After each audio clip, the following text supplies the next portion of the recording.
Welcome to Voice Rising with Kara Johnstad. Enjoy weekly conversations with leading luminaries, pioneering visionaries, singers, poets, musicians, and sound healers as we explore the profound role our voice plays on the path to self-realization and global enlightenment. The internationally acclaimed singer, composer, author, healer, recording artist, voice expert, creator of Voice Your Essence, and founder of the School of Voice, Kara Johnstad uses her extraordinary spiritual gifts to empower others. Everything in this world vibrates. Everything has a frequency. A pioneer in the field of voice work and transformational songwriting. Her breakthrough methods are helping thousands of people worldwide fine-tune their body-mind-spirit system and unlock the energetic frequencies of limitless creativity, health, and abundance. Share your voice, ask your questions, join in the conversation. Receive life-changing, positive transformation and rise together to create a sound world. And here's your host, Kara Johnstad.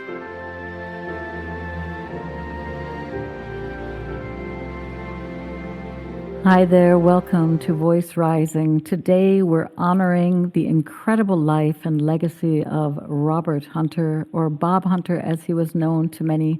Bob was a co-founder of Greenpeace, an eco-hero from Canada, an author of 14 books, a winner of the Governor General's Award, and I would say a winner of millions of hearts around the world. Bob's life was so full of so many amazing stories. And luckily for us, those stories have been collected into a brand new book called Mr. Mindbomb. And who better to chat with us about this exciting new release than the editor of the book and Bob's very own wife, Bobbi Hunter. Not only was Bobbi a treasurer, co-founder, main fundraiser, office coordinator, strategist for Greenpeace, but she was also married to Bob for 31 years. She is the mother to his 2 children, William and Emily Hunter, and stepmom to his daughter, Justine. And since Bob's passing, Bobbi has worked tirelessly to keep his legacy alive, and this new book is just one of the many ways she's doing it. So let's give a warm welcome to lovely Bobbi Hunter as we dive into the fascinating stories and insights found within the pages of Mr. Mindbomb. Welcome, Bobbi, to Voice Rising. Thank you very much. Nice to be here. It's so good to have you. I have had the luck to have the book, to read the book. What is it like for you? It's quite the tour de force. What does it feel to have the book now finished and even to hold it in your hands? It's a very fascinating experience. Bob was a writer. He wrote 14 books and several unpublished books. Mm-hmm. And I was with him when he wrote many of those books. Mm-hmm. And it's a very deep, spiritual, in-depth sort of space that you have to get in. You have to create so that the words will come, and then the words will come some days easy, some days hard. And then finally you're finished and a publisher loves it and takes it and produces a book, and the book arrives. And Bob would just, almost be in tears, and he would say, just give me a moment. And he'd go into the other room and he would hold that book and he would smell the book. And he would say, I just had to smell that book, that new book sort of smell. And I'm going, are you nuts? What are you talking about? But then I got my box of books because as much as I was the editor, I also wrote 7 chapters. And I had to do an awful lot of, juggling to get it to happen. And that box of books arrived, and I grabbed my book and I went into my room and I held it and I cried and I smelled the book. And I think maybe there's a ritual that most writers go through, but I was sort of channeling Bob when the book arrived, for sure.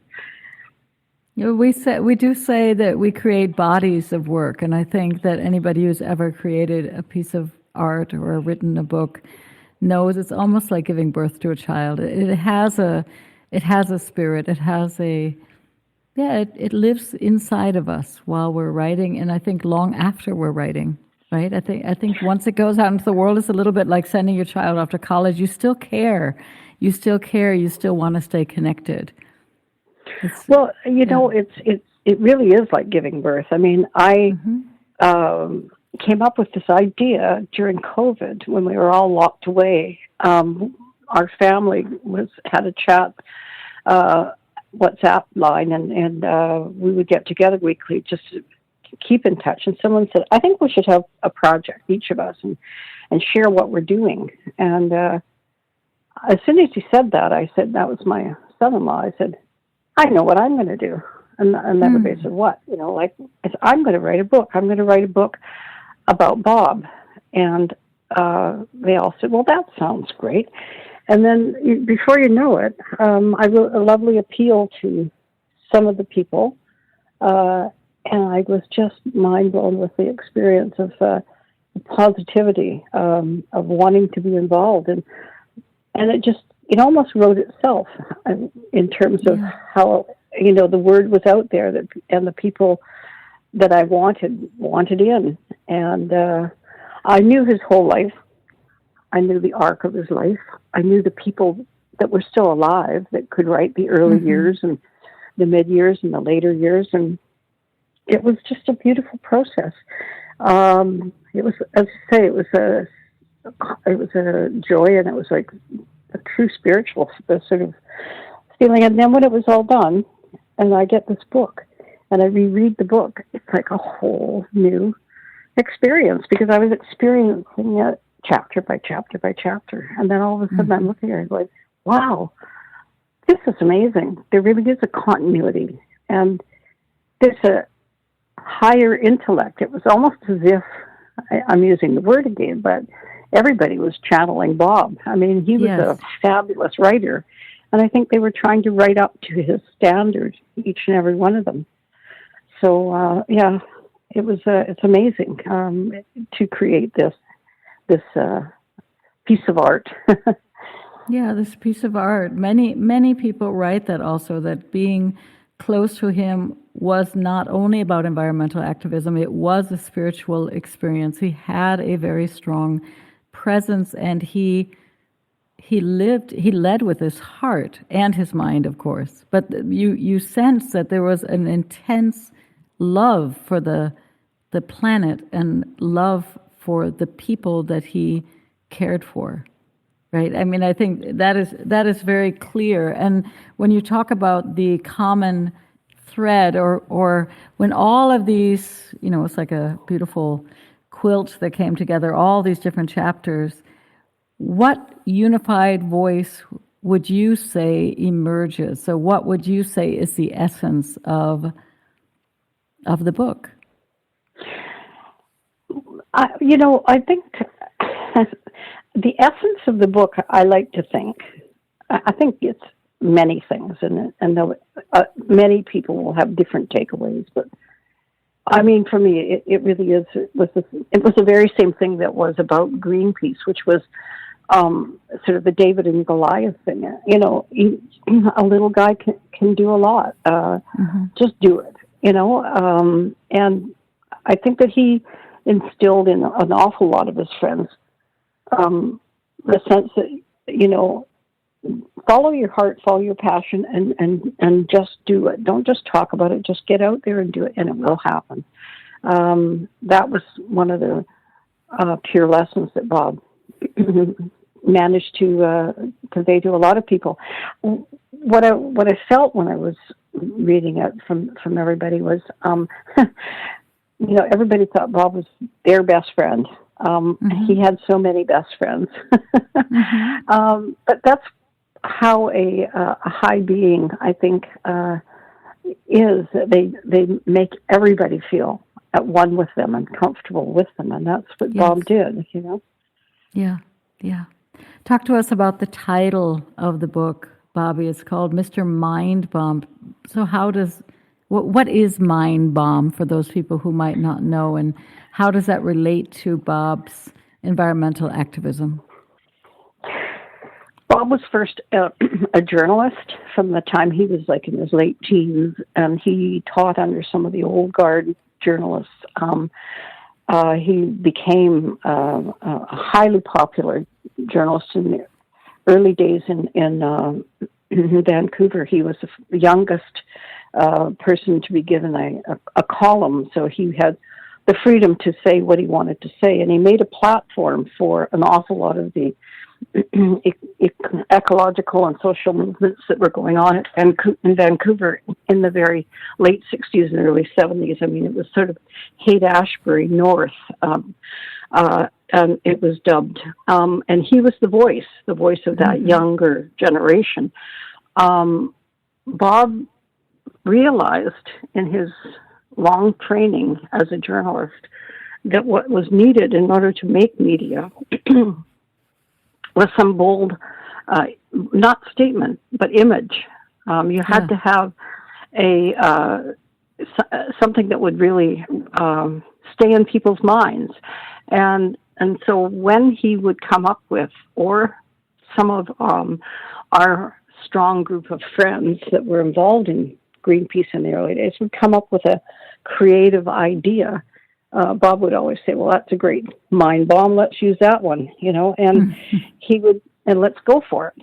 And I think he was one of the first people to use that term, mind bomb. I mean, it's around now, but back then it wasn't. In fact, ecology wasn't even a word, and environmentalism wasn't a word when we got started. It was so early on. And Bob was the one who really wanted to start an ecology movement, but he did it through media. He was a student of media. And so a mind bomb is like now something is said or done and it goes viral.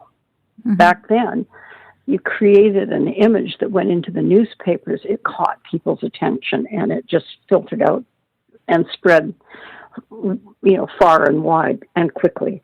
And so that was Bob's term for it, for going viral. But it was, as I say, a early 70s phrase that he used. And then there was a movie made of Bob called How to Change the World.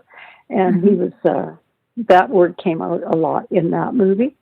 And so in the process of doing this book, I had an editor working with me who was a novice editor, and we became good friends. She, in fact, became a convert and wrote one of the chapters later on in the book. Kathy was the one who noticed after about 3 different stories came in, this term mind bomb. And she said, what is this all about? And I said, well, and I told her what I just told you. She said, well, why don't we call it Mr. Mind Bomb? And I thought, what a good idea. And so there you go. That's how that happened. There you go. In the opening chapter of the book, Captain Paul Watson, who's very well known also in the Greenpeace movement, he writes that although there were many co-founders, so when I read the book, it seemed like there were just a lot of events and happenings, a lot of gatherings of people with, different ideas, right? So coming together. But he does write, only one man truly deserves the title of founder, and that is Robert Bob Lorne Hunter. He is actually the father of Greenpeace, so the father of the movement. And he even jokes that he has the membership number of 000, which, almost, if you look at the danger that these activists put their lives in and risk, including you, because you were on these today I was reading it. First, yeah. You were the first one jumping into the boats that were between the whales and the Russian whaling ships that were shooting harpoons. And the harpoon, yeah. Right? That's right. Yeah, I guess I came back to that spiritual moment because there's a moment in the book where anybody of a logical mind, of course, would say, oh my God, there are other people that are standing with the signs marching in front of Congress, but here are people that are really, here are you guys in the ocean. Or there's also a very powerful chapter also with the baby seals, which I remember that time very well. the slaughtering of the baby seals, in these really tense, hard situations. And like you were mentioning before we got on air, it was a time where there was no quick internet, or there was nobody that's going to quickly save you. You're out there in the middle of the ocean. There, you are very much having to tune into your intuition. And there's a moment in the book where it's, correct me if I'm wrong, but where it's almost as if Bob is so suddenly connected with the elements that it's as if the earth or the sky or the ocean become his mother and father. And whether he lives or dies, he knows he's at home, or he's protecting what is his source of everything.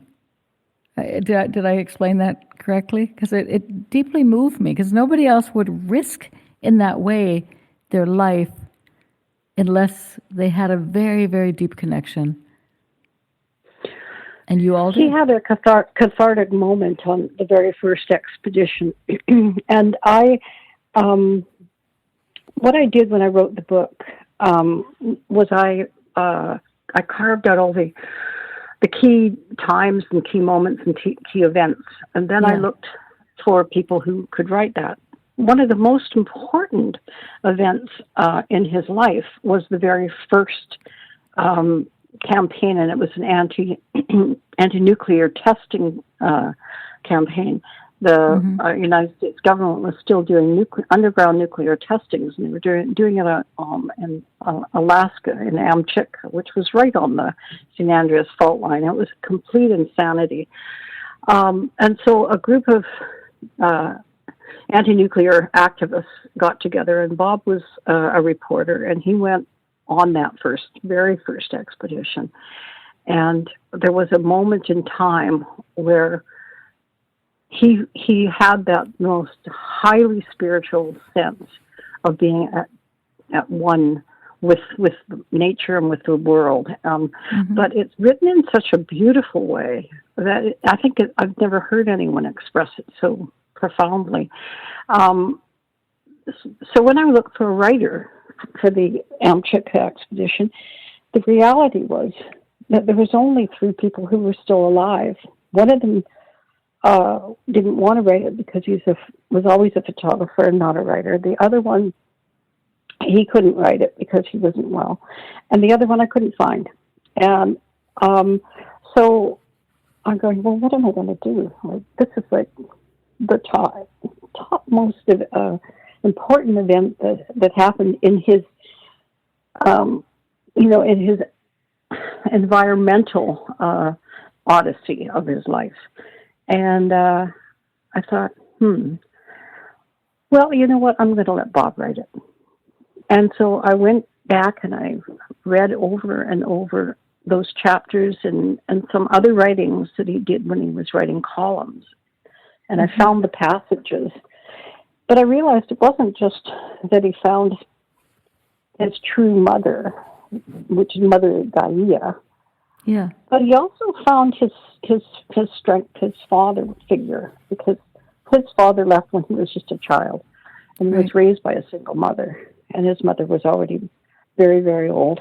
And he found, and God bless her, a lovely lady, but he found his surrogate father in the captain of the boat, who happened to be, and this is before Bob and I got together, who just happened to be my step-grandfather.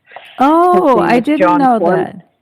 Yeah, and his name was John Cormack, and he was a salty, crusty, man of the sea from the coast with a legend of his own. And he never had any children. And in going in that expedition, it converted John from being just a fisherman, a sea captain, to becoming an environmentalist. And it changed Bob too, because he had somebody there who he looked up to, a man who he could completely trust, and who knew he would take him he would take him to the limit and allow Bob to go to the limit. So he did. He found his mother, his father. He found his mother in Mother Earth. And when John left this plane, Bob still had his mother, which is Mother Earth, to take care of, and he did all his life. Yeah, and there's a powerful moment also in the book. Now, we can't take away all the secrets of the book because we want everyone to go and, of course, buy the book and share the book and enjoy the book and be inspired by the book. But there's a moment where Bob knows that John only has a few moments or days left on this plane, and he's able to get to him and be there and accompany him into, basically, be at the threshold or be at the gate or be there as John is leaving the world is also an incredibly beautifully written moment in the book. Or I thought, I thought it was incredibly poetic. And I think that is what's so beautiful. It's not a book, or what touched me the most about this book, truth be, I wasn't expecting, is that I was expecting more kind of the chronological facts, and it ends up being a very, spiritual, witty, funny, profound, multi-layered, multifaceted book, which is probably what Bob was, right? So the book just reflected his personality, but filled with so much love. Also, there's a moment, again, we can't take this all away, but there's a moment where you talk about your first date, more or less, when you finally get together, and there's such a bond of, soulmates or two. Everybody has dreamt of meeting this person in their life where there was such a deep connection. And again, for you guys to go through the ups and downs of anybody who knows life with a journalist, life with people that are in activism or whatever, it can be pretty rocky at times or daring or risky. And you just feel this deep-rooted love and respect. And, I think that, true, that to be the mate of somebody who's a creative soul is sometimes hard because they feel so deeply. But one of the blessings that I had, and everybody had who knew Bob, was that he had that layer about him in spades, but he was so funny. I mean, you couldn't be around Bob for more than a minute and you were laughing, Yeah. I mean, no matter what you said, he had a comeback that would make you laugh. I mean, I don't know that everybody got everything that was humorous, but I certainly did after all the years that we were together. He just had me in stitches all the time. And that was such a joy. I mean, it made humor, there's a high level of intellect in most people who are comedic. And that was certainly one of the things that Bob acquired along the way. And he was, and he used it to his advantage. I mean, he knew he was trying to create a movement, and he knew how to draw in a lot of the right people and connect with them. I'm not saying in a manipulative way, but he just knew how to relate to people, and everybody loves humor. Everybody loves to laugh, and about the process of life, just a joy instead of a burden, And he really was. I don't think there was this phrase at that time either. This motivational speaker. Like everybody is now wanting to be a motivational speaker, right?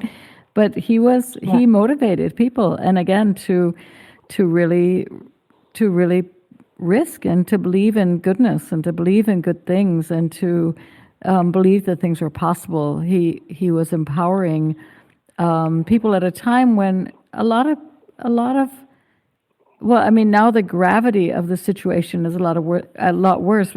And yet, that's the other thing that I think struck me with the book is time and again, I think that is a half a century ago. And where are we? I mean, in Berlin, luckily, there are a lot of activists, and they're gluing their hands to they're gluing their hands now everywhere to the freeway. And I talked to a police officer, and he actually said, which I think would not be the case in America, that they use olive oil to help them get their hands unglued, as all this traffic is backed up. But it's as if we're still in denial, or as if we still can't wake up. And we're going to talk about that more after the break, where you see, because Greenpeace really was leading the way. And it's still, we had a lot of movements in the last years, but I would love to hear your take after we come back from the break of where you think we are today, what you think we should be doing. Yeah. Right. Stay tuned.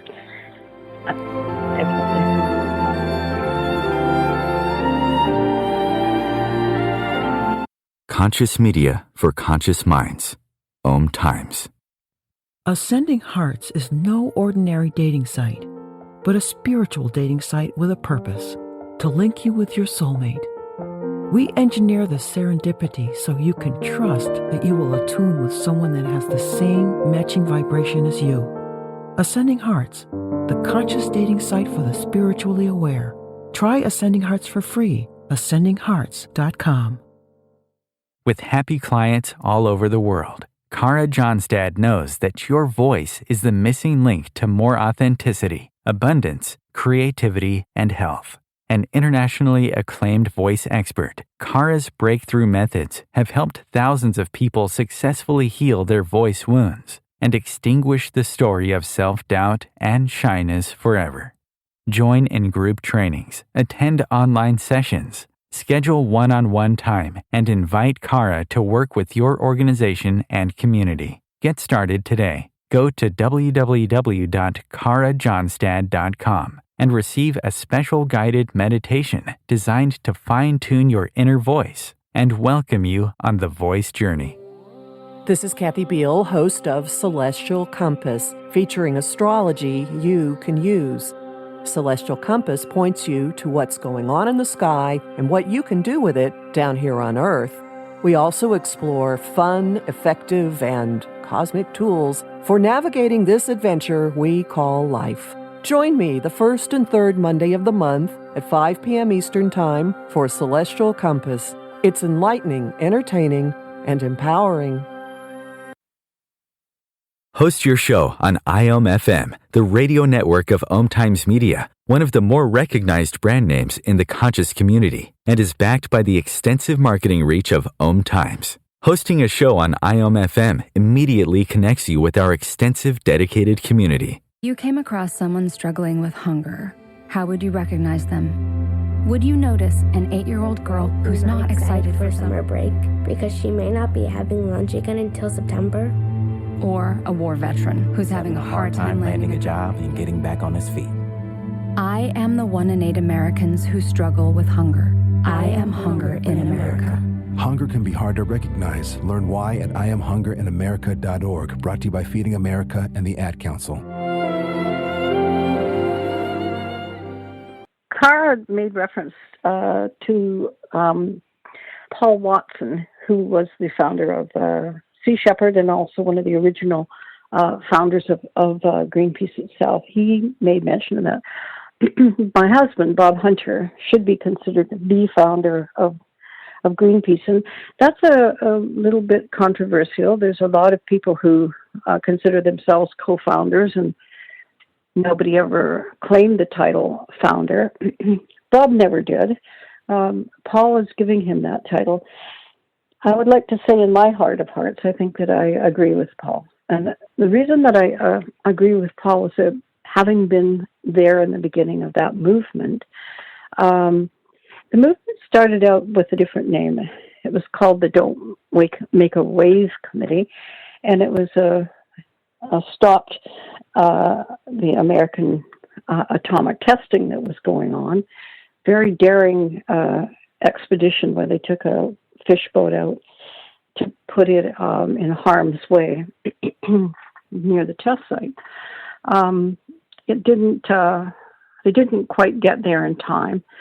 Very interesting story. And then turned around and came back. Along the way, they had called the boat the Greenpeace.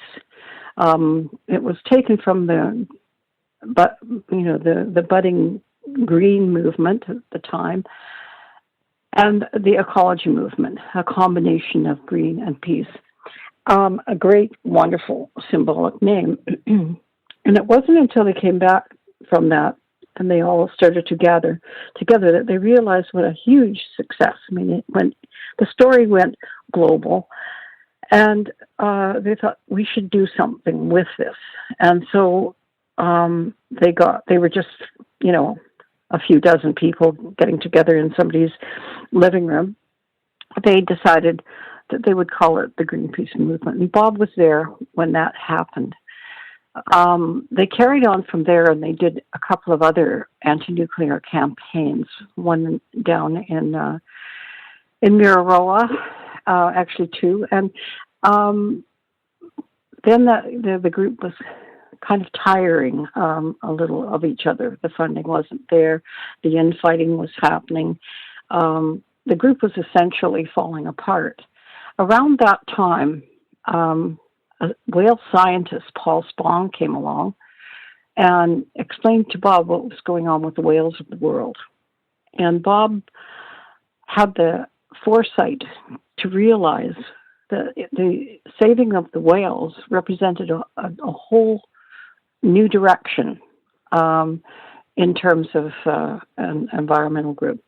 It took people in the direction of rather worrying about your own self, but starting to worry about some other species on the planet. Because if it was to be an ecology movement, it needed to be a movement that cared about all the plants and animals and the whole world itself. So he wanted to take Greenpeace in that direction. Well, half of the group were very upset. They said we're anti-nuclear. The other people were confused because nobody really understood there was a problem with whales even. And there was sort of why whales. But Bob knew what he wanted and decided to do it. So he asked, the original people in the anti-nuclear movement if they wanted in, and they didn't. And they also just didn't at that time want to do much. So he was the glue that took from one type of movement to another. And it was the whale movement where the story kind of really caught the attention of the press, and the organization started to become organized. Offices were opened, campaigns were 4 and 5 a year. Fundraising was happening. The rules and ideas for the guidance of the organization were all happened during that time period.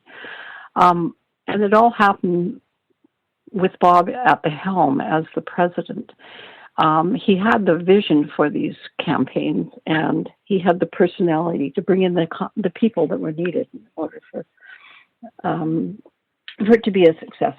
So that's why, and he was also the one to realize when we had sort of run our course as a small group of friends, operating the organization from an office in Vancouver, that if it was going to be a true ecological movement, it needed to be much broader. It needed to go global. And so he was really a driving force to the formation of Greenpeace International.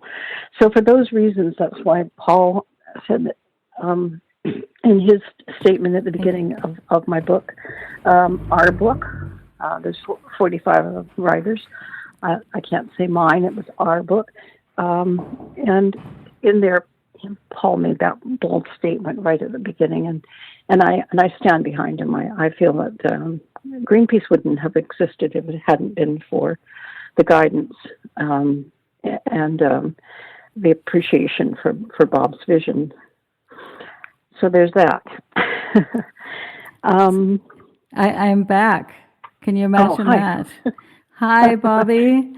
So that was truly a live moment for everybody in Berlin. We had a complete blackout. Suddenly the internet went down and went off. And interestingly enough, I thought, okay, what would happen if a storm came up suddenly? I guess we have to kind of go with the flow. And I thank you, Bobbi, for being able to adapt so quickly. Even my phone, if I would have called it on a phone line, it's all hooked up nowadays to internet. So I was simply cut off for a moment. Yeah. So nice to have you back. Thank you. Did anyone hear? Did anyone hear what I was saying? No, people were hearing it because Christopher, for those of you that don't know, this is really a Global Love, Global Heart affair. This is an international show. OMTimes Radio is on the East Coast of the United States. I'm in Berlin, Germany. Bobbi in the moment is in Toronto. And so luckily, we are not all in the same city. Otherwise, we would have had to re-record, and everything was heard. Christopher said he had you share a story. And it sounds like you were talking about the beginning of the book and also how all the contributors came together. And actually, what I was doing was, you had mentioned that Paul Watson had attributed the name founder of Greenpeace to Bob. Yes. And I wanted to elaborate on that and explain that I was, a lot of people consider themselves co-founders, and nobody took that title, founder. Bob certainly didn't, but I agree with Paul, and I explained why I agreed with Paul. I really feel Greenpeace would have floundered and not been non-existent if it hadn't been for Bob. So that was my long-winded story that I said. No, beautiful. Thank you so much. Thank you for being able to balance that moment. We were talking a little bit about, before the break, we were talking about how, well, basically, then and now, I mean, Greenpeace was, like you said, environmental activism wasn't even really a word at that ecology. I mean, these are all very new words. And now we have university degrees that are focused on the environment. How do you think his legacy has influenced the environmental movement today? Well, I mean, I truly feel like Paul that Bob was the founder of Greenpeace. I think it would have floundered without him. And I think without Greenpeace, you wouldn't have had that element of activism, nonviolent activism that really was the sort of the wellspring for change. I mean, we did have successes. You can't just keep protesting and crying and wailing about issues and over and over and over. If you don't see some success, there's nothing to keep motivating you. We did have successes, and sometimes almost instantaneous successes. Most of the time, it took a few years, 6, 7, 8 years sometimes, but we had successes. They did, have moratorium on killing of whales. They did have, reduced slaughter of seals, and ultimately it's hardly in existence at all. There have been wonderful successes, and I think that's really what Bob's legacy is that, you don't need to be well-funded. You don't need to be highly educated. You just need a lot of people with a lot of passion and some vision and do it. And you can affect change. I mean, we did do it, and we did it on a shoestring. Back in those days, we didn't have anything. We didn't have internet. We didn't have sat radios. We were out in the ocean with, sextants to find our way and ship-to-shore radio that didn't work in the middle of the Pacific, and yet, we did it. fundraising was also very hard. Everything was, we had to put a stamp on a letter and send it out, Yeah. You even had to lick the stamp. There were no self-adhesive things back then. You had to lick the stamp. That's right. Yeah. I mean, our advertising was posters on telephone poles, and yet, we could draw 20,000 people just by word of mouth and posters on telephone poles and freebie ads in local newspapers and that sort of thing. It worked. Now it's supposed to be the age of communication, and I doubt you can get very many people together very quickly. Yeah, there's a lot of talk, but that's what I'm saying. There's a lot of, well, there are activists now also risking their lives out there for our planet, and I do see this also. But there are a lot of people that, are talking and maybe recycling a little bit here and there, and everything counts. But I think everything counts.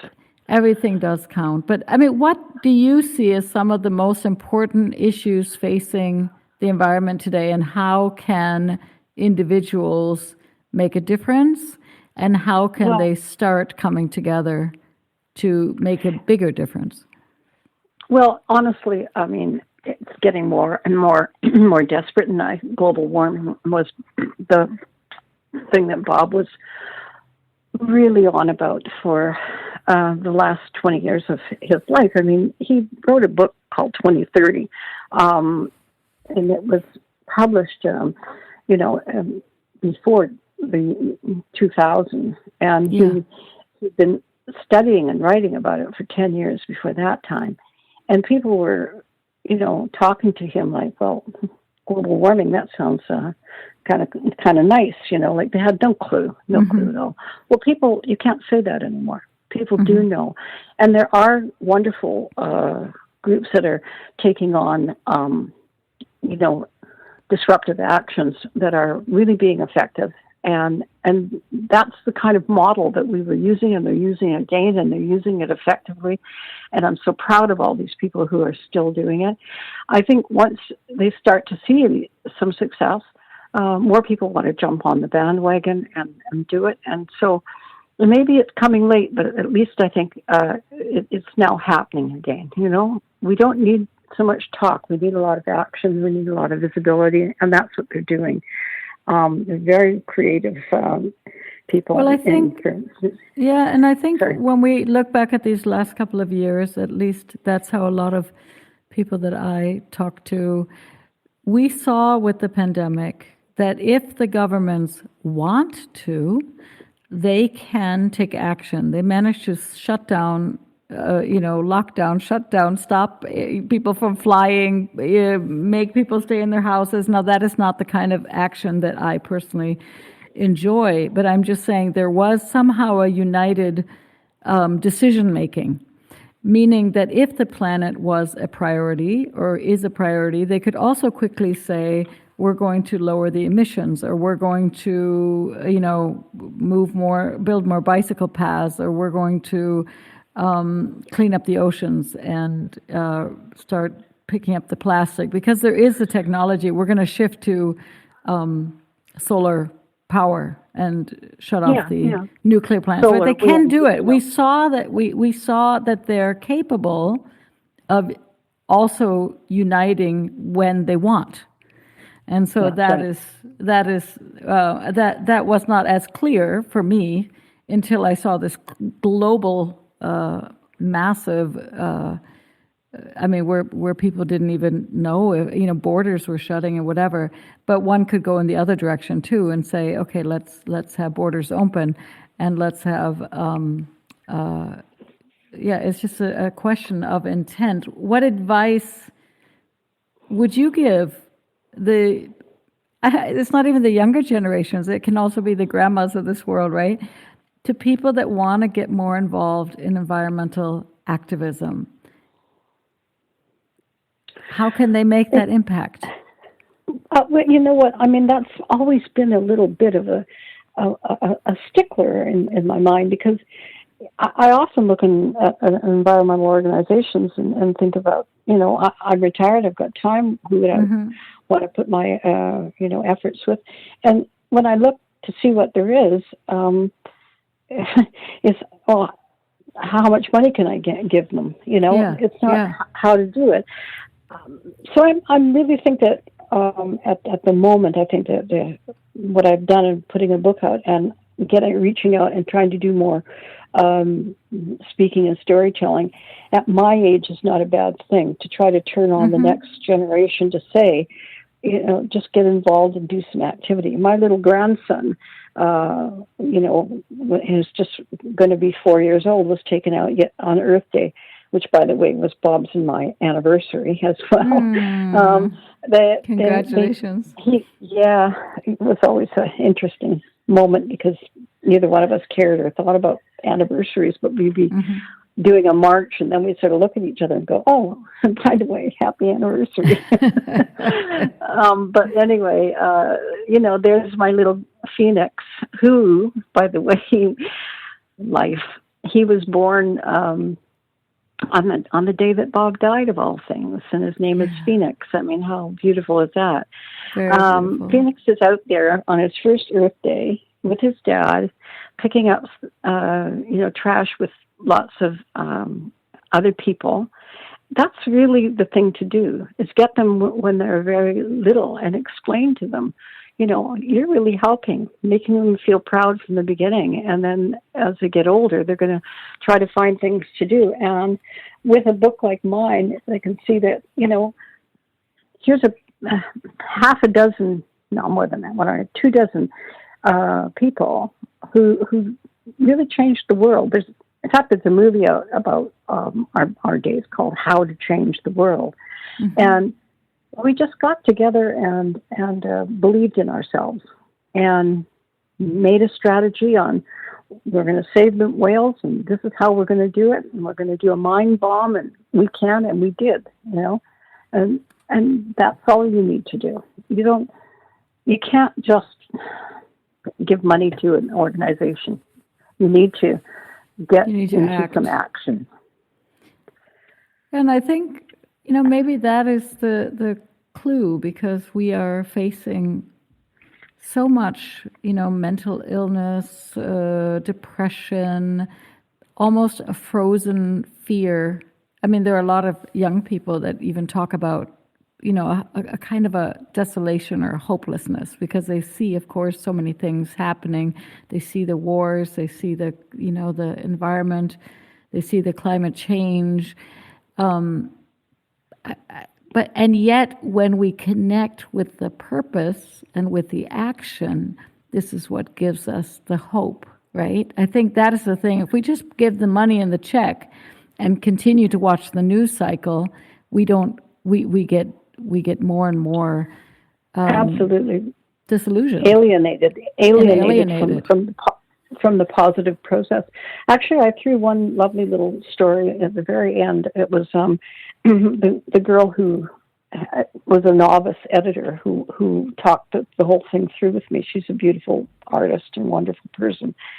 She sent a story to her girlfriend, who's also one of the writers in the book, and then shared it with me. And I thought, this is perfect. I'm going to add this, because I had an afterword in the book of stories about people who really didn't necessarily know Bob well, but he had a profound effect on them. And so I did those kinds of stories, and I put it in there called Turtle Island. And what it was she was driving out to the countryside, and she was on a highway that was like 7 lanes going one way, meeting another major intersection where there were 7 going another way.